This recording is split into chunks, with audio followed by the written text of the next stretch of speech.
회복시키소서. 상한 나의 마음을 주님 앞에 진실다. 다시 한번 인사하겠습니다. 예수님 안에서 꿈만 같은 일이 일어나기를 축복합니다. 오늘도 주님께서 예비하신 은혜와 평강을 우리 모두에게 넘치도록 부어주시기를 간절히 소원합니다. 오늘 특별히 성령 강림 주일인 만큼 시간 사모하는 우리들의 심령에 성령을 폭포수같이 부어주시기를 간절히 축원합니다. 사도행전 2장 33절의 말씀 보면 예수님께서 아버지께로부터 받은 성령을 우리에게 부어주신 것을 이렇게 말합니다. 너희가 보고 듣는 대로 예수님께서 아버지께로부터 받은 성령을 지금 우리에게 부어주셨느니라. 부어주셨다라고 그렇게 성령이 말하고 있습니다. 오늘도 부어주시는 성령의 충만함이 이 자리에 있는 우리 모두에게 가득하게 되기를 간절히 축복합니다. 우리 예수 믿는 사람들이 소원하는 게 뭡니까? 물론 우리가 이 땅에서 물질적으로도 넉넉해서 하나님 일에도 마음껏 쓰임받고 또 어려운 사람도 도와주면 너무 좋겠죠. 몸이 건강해서 또 건강한 몸을 가지고 열심히 주의를 하고 또 선한 일을 많이 하면 참 좋을 겁니다.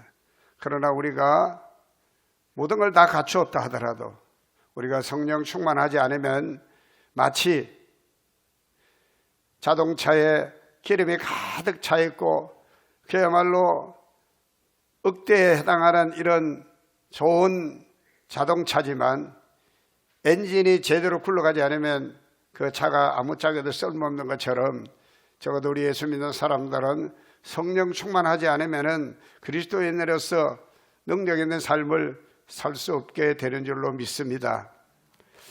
오늘은 여러분이 잘 아시는 대로 이제 성령 강림 주일입니다. 모든 주일이 다 우리에게 복되고 좋은 날이긴 하지만 특별히 이 성령 강림절은 뜻깊고 의미 있고 또 정말 교회에서는 정말 잊을 수 없는 그런 날이 바로 이 성령 강림 주일입니다. 왜냐하면 교회가 탄생한 날을 기념하는 주일이 바로 이 성령 강림 주일이기 때문입니다. 사도행전 2장 4절의 말씀 보면 그들이 다 성령의 충만함을 받고 성령의 말하게 하심을 따라 다른 언어들로 말하기를 시작하니라 했습니다. 주님 몸된 교회가 시작할 때 성령 충만함으로부터 시작이 되었습니다. 예수님께서 십자가에 못 박혀 온 인류의 죄를 대신 지시고 죽으셨다가 3일 만에 부활하신 후 40일 동안 두루 제자들에게 보이시고 난 이후에 성천하시고 성천하실 때 예수님께서 제자들에게 너희가 약속하신 성령을 받을 때까지 예루살렘을 떠나지 말고 기다리라고 그랬을 때 10일 동안 그들이 열심히 모여서 그들이 약속하신 성령을 받을 때까지 기도하게 됐습니다. 드디어 오순절날 성령이 그들에게 임했습니다. 그들이 한 곳에 모여 합심하여 기도하게 됐을 때 지금까지 경험해보지 못했던 그런 놀라운 영적인 체험을 하게 됐습니다. 그것은 바로 그들이 성령으로 충만함을 받았기 때문입니다. 그들은 평소에 말하지 않았던 다른 지방의 언어들로 말을 하기 시작했습니다. 그리고 담대하게 예수 그리스도를 전하기 시작했습니다.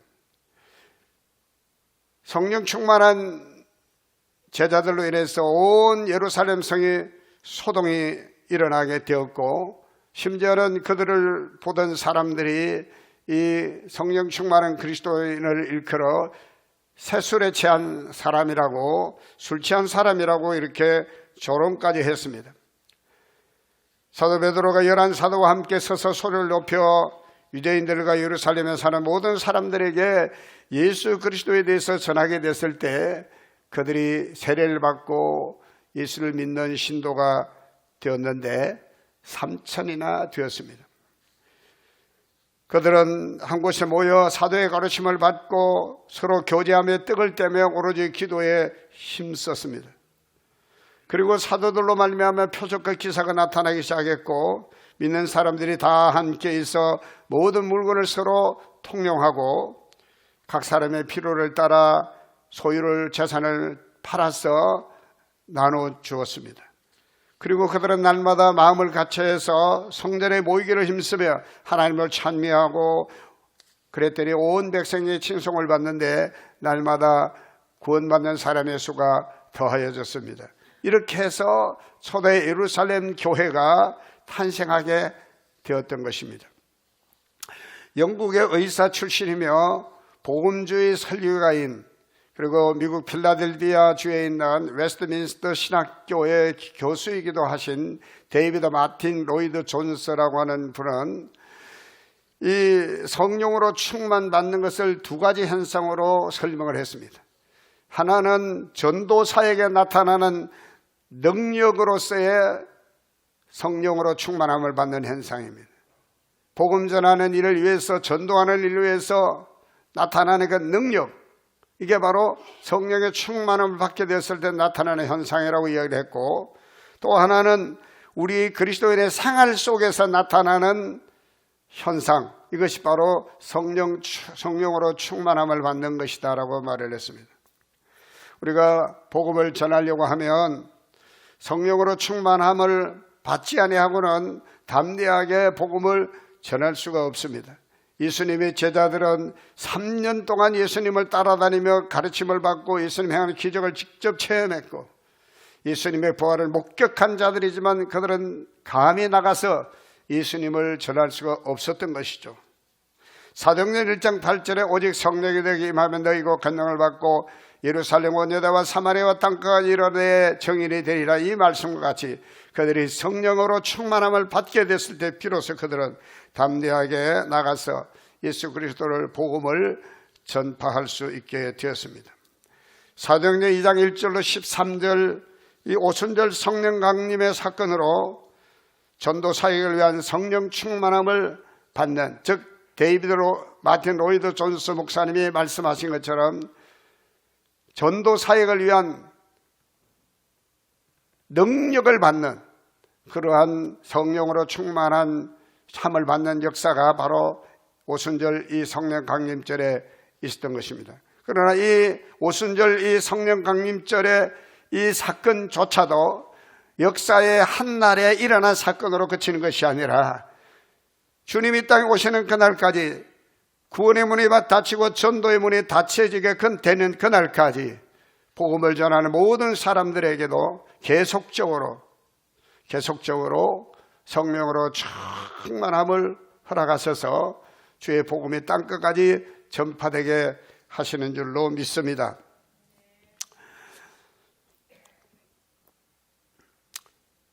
오늘 이 시간에는 에베소서 5장 18절 말씀 여러분 특별히 주목하시길 바랍니다. 술 취하지 말라, 이는 방탕한 것이니 오직 성령으로 충만함을 받으라. 오늘 에베소서 5장 15절로 21절까지 말씀의 중심은 바로 성령으로 충만함을 받으라는 이 말씀입니다. 그런데 이 말씀은 오순절날 제자들이 예수 그리스도를 전하기 위해서, 복음 전하기 위해서 받는 그 능력과 사역으로서의 성령의 충만함이 아니라 그리스도인으로서 합당한 삶을 살아가기 위해서, 그리스도인의 합당한 삶을 위해서 우리가 성령으로 충만함을 받지 않으면 안 된다는 것을 우리에게 가르쳐주고 있습니다. 이 시간 성령으로 충만함을 받으라는 제목으로 말씀드릴 때 많은 은혜가 되시기를 바랍니다. 첫째로 저는 왜 우리가 성령으로 충만함을 받아야 하는지에 대한 질문을 해봤습니다. 그 해답이 15절 말씀부터 이제 17절까지 나와 있어요. 악한 시대이기 때문에, 악한 시대에는 무엇보다도 우리 그리스도인들은 성령으로 충만함을 받지 않으면 안 된다는 사실을 우리에게 교훈하고 있는 줄로 믿습니다.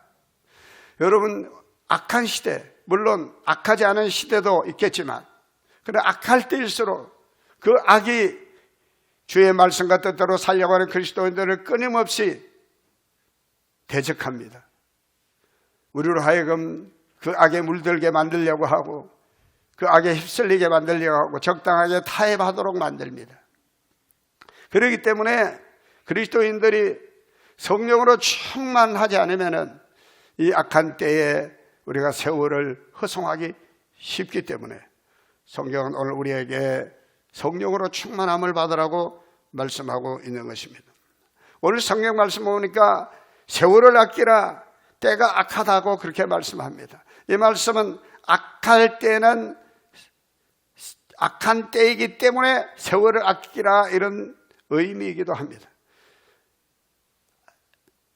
악할 때일수록 세월을 아껴야 한다는 것입니다. 즉 무슨 말씀이냐? 악하다는 것은 하나님의 진노와 하나님의 심판이 임박해 있음을 말하는 것입니다. 악한 때는 악한 사람이 잘 되는 것 같고 흥하는 것 같고 그래서 세상이 이렇게 거꾸로 돌아가는가? 이들의 세월이 영원할까? 그런데 성경은 우리에게 뭐라고 말하냐면 이 악한 때는 머지않아 하나님의 진노와 심판이 있다는 것입니다.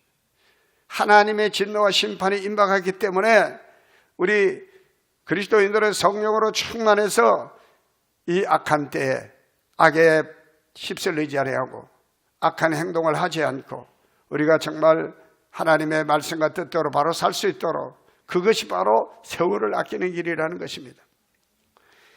오늘 성경 15절에 이렇게 말합니다. 너희가 어떻게 행할지를 자세히 주의하여 지혜 없는 자 같이 하지 말고 오직 지혜 있는 자 같이 하라 그렇게 말씀합니다. 지혜 없는 자 같이 살지 말고 지혜 있는 자 같이 살아라 그렇게 말합니다. 여러분 지혜라는 게 뭡니까? 지혜라는 건 잠언서의 말씀 보면 지혜에 대해서 이렇게 말씀합니다. 잠언서 9장 10절로 12절의 말씀 보니까 여호와를 경외하는 것이 지혜의 근본이요 거룩한 자를 아는 것이 명철이니라. 나 지혜로 말미암아 내 날이 많아질 것이요 내 생명의 해가 내게 더하리라. 지혜는 뭡니까? 하나님을 어떻게 하면 잘 경외할 것인가? 하나님을 경외하는 것이 바로 지혜라고 말씀하고 있어요. 하나님이 기뻐하시고 원하시는 뜻대로 어떻게 우리가 살 수 있을까? 어떻게 하면 하나님을 잘 믿고 하나님의 말씀과 뜻대로 살 수 있을까? 이걸 깨닫는 것이 지혜라는 것입니다. 적당히 세상의 처세를 잘하는 이게 지혜가 아닙니다. 하나님의 뜻을 알고 그 하나님이 기뻐하시는 뜻대로 어떻게 우리가 살아갈 수 있을까? 이걸 깨닫는 게 지혜인데 여러분 이 지혜가 우리에게 있으면은 성경은 사는 날이 많아지고 내 생명의 해가 더해지리라 그랬어요. 여러분 모두가 다 지혜로운 분들이 되시기를 축복합니다. 반면에 잠언서 1장 22절로 30절의 말씀 보면 어리석고 미련한 자들, 지혜로운 자의 반대죠. 지혜가 없는 자입니다. 두려움이 광풍같이 임하겠고 재앙이 폭풍같이 임하며 근심과 슬픔이 임하겠다고 말합니다. 그때 하나님을 불러도 하나님은 대답지 않으시고 부지런히 하나님을 찾아도 하나님 만나지 못하게 될 것이라고 말합니다. 어리석고 미련한 자들은 하나님 여호와를 경외하기를 즐거워하지 아니하고 하나님의 교훈을 받지 아니하고 하나님의 모든 책망을 업신여기는 자들이라고 말씀하고 있습니다. 악한 시대에 그럼 어떻게 우리가 지혜롭게 살 수 있겠습니까? 여러분 어떻게 우리가 하나님의 기쁘신 뜻을 알고 그 하나님의 뜻대로 합당하게 우리가 살아갈 수 있겠습니까? 바울은 그리스도인들은 복음에 합당하게 행하라고 말합니다. 어떻게 우리가 복음에 합당하게 살아갈 수가 있겠습니까? 요한복음 14장 26절의 말씀 보면 예수님께서 이런 말씀을 하셨어요. 보혜사 곧 아버지께서 내 이름으로 보내실 성령 그가 너에게 모든 것을 가르치고 내가 너에게 말한 모든 것을 생각나게 하시리라. 이 성령 보혜사께서 오시면 우리로 하여금 가르쳐 주시고 우리에게 생각나게 해주십니다. 예수님의 말한 모든 것이 뭡니까? 하나님의 뜻입니다. 예수님이 이 땅에 행하신 모든 일들이 어떻게 하면 아버지의 뜻을 이룰까? 예수님은 처음부터 끝까지 예수님의 모든 공생애가 예수님의 사역의 중심이 바로 하나님의 뜻을 이루는 것입니다. 할렐루야. 그러므로 여러분요, 보혜사 곧 성령님은요, 우리에게 어떻게 하면 하나님의 뜻대로 하나님 뜻을 알고 하나님의 뜻을 이룰 수 있을까를 알게 해주시는 분이 바로 성령님이십니다. 그렇기 때문에 이 성령을 가르쳐서 보혜사를 가르쳐서 예수님께서 진리의 성령이다 그랬습니다. 여러분 잠언서의 말씀 보면 성령은 지혜의 영, 모략의 영, 하나님의 영이심을 말씀하고 있습니다. 요한복음 16장 13절에도 진리의 성령이 오시면 그가 너희를 모든 진리 가운데로 인도하시리니 그가 스스로 말하지 않고 오직 들은 것을 너희에게 장래일을 너희에게 알려주겠다 그랬어요. 여러분 우리가 지혜 있는 그리스도인의 삶을 진정으로 살기 원한다고 하면 그러면 우리는 성령으로 충만함을 받아야 될 줄로 믿습니다. 오늘 성령으로 충만함을 받으라고 하는 그 말씀의 이유가 우리로 하여금 이 악한 시대를 살아가는 우리들이, 말세는 다 악합니다. 이 시대를 살아가는 우리들이 지혜롭게 살도록 하기 위해서 그렇습니다. 할렐루야. 하나님의 뜻을 알고 그 뜻을 이루는 삶을 살아가도록 하기 위해서 우리로 하여금 성령으로 충만함을 받으라고 말씀하고 있는 것입니다. 두 번째로 성령 충만함을 받으라고 말씀하시면서 왜 하필이면 그 앞에 술 취하지 말라 이런 방탕한 것이냐라고 말씀하고 있을까요? 저는 이 말씀은 성령으로 충만함을 받으면 우리 삶에 놀라운 변화가 생기기 때문이라고 봅니다. 그것이 바로 이제 19절로 21절의 말씀입니다. 약한 시대의 특징이 뭐겠습니까? 악한 시대의 특징을 성경은 한마디로 술 취한 것 같다. 제정신으로 살아가는 게 아닙니다. 이 세상에 술 취한 사람이 제정신이 없어요. 고대 그리스 신화에는 디오니소스라고 하는 술의 신의 이름이 등장하는데 고대인들은 술에 취하면 술의 신 디오니소스에게 사로잡혀서 자신의 통제력을 상실한 채 그 디오니소스를 숭배하게 된다고 합니다. 따라서 술의 신 디오니소스를 열렬히 숭배하는 자들은 술에 취해서 자신의 의지와는 상관없이 행하는 그 모든 행동에 대해서 아무런 수치심이나 책임감도 느끼지 않는다고 이야기를 합니다. 심지어는 성적인 못된 짓을 하고도 술에 취해서 행했으니 나는 술의 신 디오니소스의 노예가 되었기 때문에 내가 행한 것이 아니라고 해서 아무런 수치심과 부끄러움과 책임의식을 느끼지 않아도 된다라고 그렇게 말하는 것입니다. 자신이 행한 것이 아니라 술의 신 디오니소스가 자기를 통제하고 있기 때문이다. 그렇게 변명하는 거죠. 여러분 사람이 술에 취하면 이성을 마비시키고 광기에 빠지게 되죠. 술의 기능 중 어떤 것은 사람을 하면 취하게 하는 것입니다. 누구나 취하기 위해서 술을 마시는 거죠. 그래서 평소에 마음이 여리고 용기가 부족한 사람이 술에 취하면 큰 소리를 지르고 용기 백배에서 아무에게나 시비를 겁니다. 왜냐하면 술 기운에 담대해지기 때문이죠. 그리고 술은 사람의 본능과 욕망을 또 자극시킨다고 합니다. 술에 취하면 이성의 통제력이 약해지고 성적 유혹에 빠져서 파탄에 이르게 된다고 합니다. 결국 술에 취하는 사람은 인격이 망가지고 몸이 망가지고 결국은 술에 취하면 죄를 짓게 된다는 것입니다.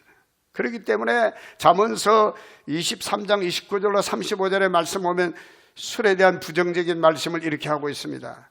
재앙이 네게 있느냐, 근심이 네게 있느냐, 분쟁이 네게 있느냐, 원망이 네게 있느냐, 까닭 없는 상처가 네게 있느냐, 왜 이런 것이 있느냐, 붉은 눈이 네게 있느냐, 술에 잠긴 자에게 있다. 혼합한 술을 구하러 다니는 자에게 있다. 재앙도 그래 술 취한 사람에게 있다는 거죠. 근심도 술에 잠긴 자, 혼합한 술을 구하러 다니는 자에게 있다는 것입니다. 분쟁도 있다는 겁니다. 술 취한 사람 옆에는 항상 싸움이 있습니다. 원망하니 까닭없는 상처가 막 일어나. 그래서 너는 이것을 보지도 말아라 이렇게 이야기합니다. 마치 뱀같이 너를 물 것이고 독사같이 너를 쏠 것이고 내 눈에는 기이한 것이 보일 것이고 내 마음에 너는 구부러진 말을 할 것이고 바다 가운데 누운 자 같을 것이고 돛대 위에 누운 자 같을 아주 그냥 위험천만하다는 거죠. 내가 스스로 말하기를 사람이 나를 때려도 나는 아프지 아니하고 그래서 술이 취하니 마비가 된 거죠. 나를 상하게 하여도 내게 감각이 없도다. 내가 언제나 깰까 다시 술을 찾겠다 하리라. 그 술에 취한 사람 또 술을 또 술을 그 다음에 술이 사람을 먹게 되는 거죠. 그런데 이런 부정적인 술에 술 취하지 말라고 말씀하시면서 이것은 방탕한 것이라고 말씀하시면서 오늘 성경은 성령으로 충만함을 받으라고 말씀하고 있는 것입니다. 왜? 성령으로 충만함을 받으면 이런 술 취한 사람, 이런 술 취한의 이 방탕한 삶과는 완전히 다른 그런 변화된 삶을 살 수 있기 때문인 것이죠. 그래서 성령으로 충만받으면 어떤 증거가 나타나느냐? 완전히 술 취한 사람과는 정반대의 그런 삶의 모습이 그리스도인의 삶 가운데 나타나게 된다는 것을 이야기하고 있습니다. 그게 뭡니까? 우리가 성령은 누굽니까? 그리스도의 영이죠. 그래서 성령으로 충만받으면 다른 말로 이야기하면 내 속에 예수 충만입니다. 할렐루야. 따라해 보겠습니다. 성령 충만은 예수 충만이다. 예수님이 내 속에 충만한 거예요. 어떤 짓 할 수가 없는 거예요. 예수님이 내 안에 계시기 때문에. 성령께서 나쁜 짓을 못하게 하는 겁니다. 우리로 하여금 책망하고 죄에 대해서 의에 대해서 우리를 또 심판에 대해서 우리로 가르쳐 주시고 깨닫게 하시고 때로는 책망도 하시기 때문에. 그래서 성령으로 충만함을 받으면 주님이 기뻐하는 일을 생각하게 되는 거죠. 오늘 성경은 성령으로 충만받으면 찬송이 있다 말이죠. 찬송이 넘쳐나고 시와 찬송과 신령한 노래가 막 전에 없는 그냥 세상 그런 노래가 아니라 정말 내 삶에 어떻게 역사하신 그 하나님의 행하신 그 일로 인해서 정말 지금까지 불러보지 못했던 노래가 신령한 노래가 내 입술을 통해서 고백되어지고 찬양이 되어지는 거죠. 할렐루야. 그래서 찬양이 넘쳐나게 되는 겁니다. 성령으로 충만받아야 이런 변화된 모습이 나타나게 됩니다. 그리고 마음으로 주님께 노래하고 찬송한다 그럽니다. 그리고 그뿐만 아닙니다. 범사에 우리 주 예수 그리스도의 이름으로 항상 감사하게 된다라고 말씀합니다. 항상 아버지 하나님께 감사하는 이 성령 충만한 사람이 나타나는 이 모습이죠. 찬송이 막 회복되고 할렐루야. 간정이 막 나오고 믿습니까? 감사가 그러고 막 그냥 저절로 나오는 겁니다. 이게 성령으로 충만한 사람이에요. 마지막으로 우리가 그러면 어떻게 하면 이 성령으로 충만함을 받을 수 있겠습니까? 오늘 성경은 그 점을 말씀하고 있지 않습니다. 성령으로 충만함을 받으라고 말씀하고 있지만 어떻게 그럼 우리가 성령의 충만함을 받을 수 있을까? 여러분, 우리가 성령의 충만함을 받기 위해서는 성령의 충만함을 부어주시도록 우리가 간구해야 할 줄로 믿습니다. 사도행전 2장 38절의 말씀 보면 사도 베드로가 성령으로 충만해서 사람들에게 예수 그리스도를 전파하는데 너희가 회개하여 각각 예수 그리스도의 이름으로 세례를 받고 죄 사함을 받으라. 그래야만 성령의 선물을 받으리라 그랬습니다. 첫째로 우리가 해야 될 일은 회개해야 될 일, 회개. 이 악한 세대가 악한 이 세대를 본받지 아니하고 우리가 하나님 말씀과 뜻대로 바로 살아야 되는데 잠시 우리가 한눈을 파서 혹 우리가 주의 말씀과 뜻대로 살지 못한 부분이 있다고 하면 회개해야 합니다. 할렐루야. 그래야 성령으로 충만함을 받을 수 있어요. 왜? 성령은 거룩한 영이기 때문에 우리의 심령에 죄와 허물과 더러운 것으로 채워져 있으면 성령이 역사할 수가 없는 거예요. 그래서 이걸 회개하는 과정이 필요한 것입니다. 그리고 회개한 그 심령으로 우리가 하나님 앞에 기도할 때 누가복음 11장 13절에 이렇게 말합니다.